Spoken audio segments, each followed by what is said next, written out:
Elsie and the Frustrations yung how frustrated are you about music the music industry? It's more of the na-frustrate ako. I think more on the I'll be blunt na with this. Yes. Na-frustrate ako sa independent production scene. Why? Kasi isipin mo, for 20 or more so years, ganito ang style ng, not all may magagaling na production, pero may mga production doon na they would get gazillion bands, mga 10 to 15 bands, tapos walang tema, parang halo-halo lang, tapos pag pupunta ka doon sa bar, walang show, walang host, yung program, first come, first play. Diba? Pagkatapos umalis yung banda, alisan din na rin yung hatak nun. Parang, I never liked that. Sabi ko nga, yung huli, wala nang nanonood, diba? Oo, parating kawawa. Yung nakakainis dito, yung sasabihin pa ng producer na, last kayo kasi kayong pinaka hihintayin. Hindi totoo yun. Oo nga. That's never true. Even the sikat bands, kahit urban dub, they'll play at 12 o'clock. Tapos, aalis na after. So kawawa parati yung the last band syndrome. Meron nga akong actually comics na ilalabas, ang title nun, Barker. It's about that. It's about yung eksena na yun. Na it's about this struggling band. Parati silang last band. So parati silang kawawa. Waiter na lang nanonood. Naranasan ko yan. Naranasan natin lahat yan. So yan ang ayoko. Kaya doon ako na-frustrate. And lo and behold, when I did the Frustrations, may kumuha sa amin na producer and we did one gig and ganun din ulit. Parang, what? After 25 years, ganito pa rin? Like, walang program? Walang show? Walang din nila naisip na first band, ito, walang curation? Lista-lista lang diba? Parang, sige, tugtog lang kayo dyan. Sino next? Ikaw ang next. Ikaw na next. Sige na. Late na sila dumating. Last na kayo. Come on. Hindi dapat ganun. It has to be a show as a whole. Kasi people go there, they'll pay a 300, 150, 300 pesos ticket. They want to see they want to you make the audience stay for the whole show. Oo nga. And yun ang naging frustration ko, sabi ko, pagka gumawa kami ng bar, ito mangyari. And proud ako sa Tiny Bar and Coffee and Comics. Ganun. How do you do things in Coffee in the Tiny Bar? Pinakamarami na yung 4 na banda. We don't want to go more. If ever may 5th or 6th, dapat hindi na banda yan. Either a folk singer or stand-up comedian. Then parating may show. We always say na, sinong host mo? Is it a show? Ganito? Is it explain to us what's gonna happen? Ganito kasi ganito may theme to, ganito. Ang theme nito is kunyari this is a fundraiser for cancer awareness. Okay yan. Gusto ko yan kasi may tema. 'Di ba? May yung mga bands na kinuha nila, they would say something about cancer. Or if it's awareness, or if it's something na kunyari this is a funk night. So lahat ng banda may funk elements. 'Di ba? This is a female-led show, female-fronted bands show. Lahat female-fronted. I'm fine with that.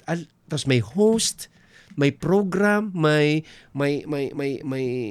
resting period. Okay, we're gonna take a 15-minute break para sa Yossi. When you come back, Yossi break muna kayo. When you come back, the next band is gonna...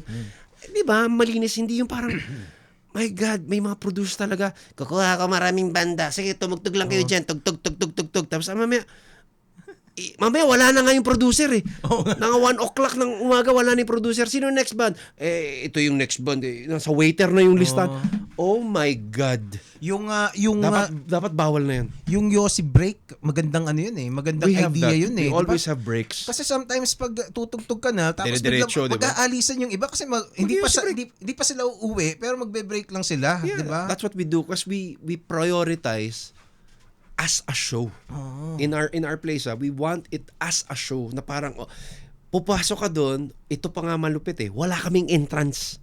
You just go there. You never paid entrance. Oo nga, diba? We don't as of now, wala pa muna.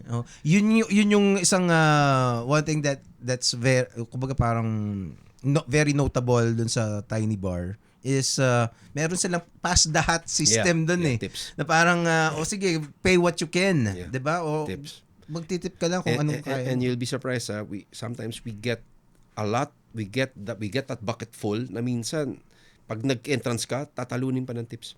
Oo. So parang mas okay yun. Kasi nandun ka na eh, nag-enjoy ka na eh. At Actually, nalasing ka na eh. So, Oo. Actually, ako, hindi naman sa maganda, pero galante ako. thank you.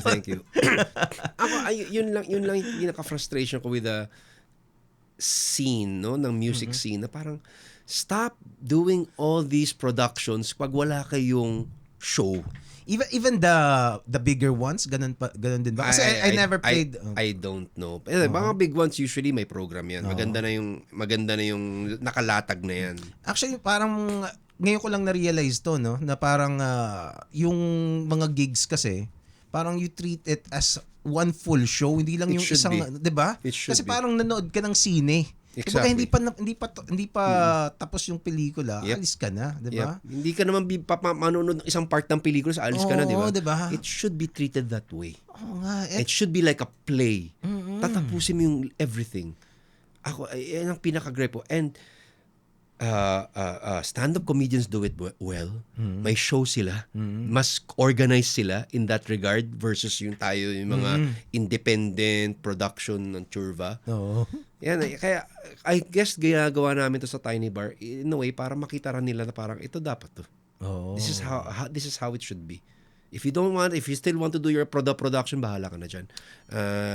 Shout out sa mga banda, there are better productions than those guys. Maghanap kayo ng may program na will start on time, 'di ba? Sa importante 'yun. Oo, yung bibigyan ka ng oras o you play at 12, dapat nandun ka na ng 11, 'di ba? Yun ang kailangan mo naman. Kailangan maging professional ka rin. Ang dami kasi sa mga band. sisingit-singit na banda. Ang daming ganun eh. Pag pasingit naman, naku, na-late si ganito. Mauusog na siya. Sorry, pag na-late, wag na. Oo. 'Di ba? Late ka na eh. So, ang hirap eh. And it's harder pag maraming banda. So, keep it controllable, which is around 4 or 5 bands at the most. Yun nga. Tsaka parang bitin ng doon sa banda rin mismo eh, 'di ba? Bitin yung tugtog mo, ba dalawang kanta ka lang, Yun layo nga eh. ng dinayo mo. I'd rather watch a band that will play like 5, 6 songs or Oo. even 10 songs na dire-diretso. Malalasap mo sila kaysa yung dalawang kanta, tatlong kanta. Oh my God. Mas matagal pa yung setup mo eh. Kaya nga, 'di ba? Di ba? So parang ang kalokohan na yun for me. It's something that I never liked it. The very first Alberto sa Dread tinugtugan ko, I never liked it. I don't like it before. I don't like it now. I think it should stop. And minsan nabibiktima ako sa ganyan. Kung sabihin sa akin, di, 12 talaga kayo. Di, okay to, makaprogram kami. Pagdating doon, ba't kami 2 o'clock na? Oo. Di ba parang, oh my God. May nilayasan ka na ba? Oo, ilang beses. Talaga? Oo, bis binabalik ko yung bayad. Talaga? Oo, parang wag na, okay lang, sige lang, alis na kami. Oo. Diba? Abono na, diba? Money out ko na to.